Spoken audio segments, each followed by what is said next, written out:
and today we are going to be talking about tubular aggregated myopathy. Did you know that tubular aggregate myopathy is a symptom of a syndrome called Stork-Morgan syndrome? I know, kind of a funny name. That is funny, I had no idea.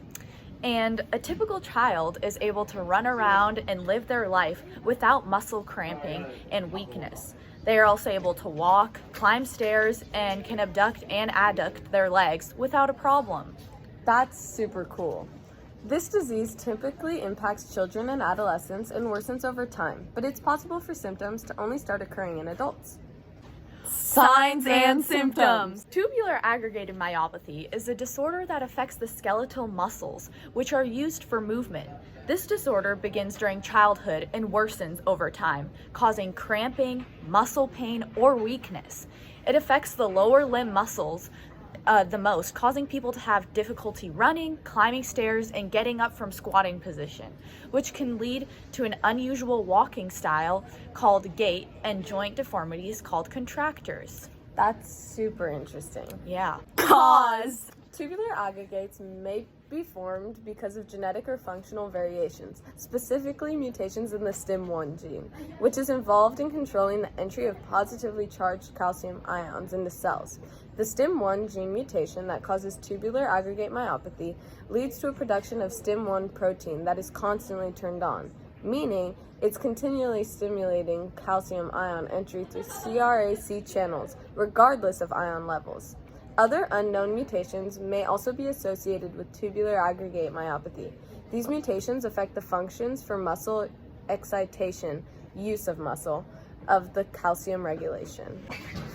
Prevention. Since this disease is caused by a genetic mutation in the STIM1 gene, there's no way to prevent this condition. This disease is an autosomal dominant inheritance, which means only one copy of the gene in each cell can cause this disorder. It can be passed on through family genetics, but it can also be started without any past family history of the condition. Although one of the causes is gene mutation, there's no way to prevent this, so people just have to take measures to live with this condition. Diagnosis.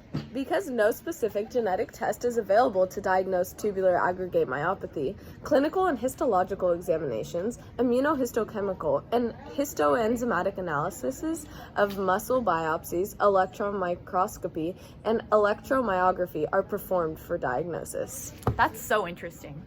Right? Okay, wait. This is totally tubular. Wait, ready? That's totally That's totally tubular. Complications. There is no evidence that tubular aggregated myopathy shortens a patient's life expectancy, yet it is chronic and it worsens with time. It can cause those affected to walk in a different way than others and can make exercise very difficult. Falls become frequent, yet it is not proven that people die from this. Traditionally, the life expectancy from birth would have been 2 years, but with new supportive technology, it is no longer fatal, which is really good. Woo! Woo! Treatment options. There's no proven treatment or cure for tubular aggregate myopathy, but supportive measures for swallowing and breathing are used to help with functional ability and have been shown to prolong life expectancy. It is also important to go to therapy, which can involve a neurologist, pulmonologist, orthopedic surgeon, physiatrist, a physical therapist, occupational therapist, and geneticist. If muscles become strong enough, which would be with the help of a physical therapist, then tubes can be removed. These all help with muscle weakness. That is amazing. We love technology. Prognosis. Today, with new technology and devices like ventilators and tracheostomy tubes, complications are delayed and survival is prolonged, which is good. This allows for more than 2/3 of children to survive past the first year of life. And the disease is compatible with normal life expectancy. That is so cool. I love technology. This video is sponsored by Super Protein, the new protein bars, and you can use our code Lelia and Emily for 30% off on your first purchase of protein bars. They help to get your muscles strong after a long workout, and they come in tons of flavors: chocolate, peanut butter, cookies and cream, anything you can imagine. So make Anything sure to you use can our code imagine. Lelia and Emily for 30% off 30% off. for these protein bars. Thank you. Thanks for watching.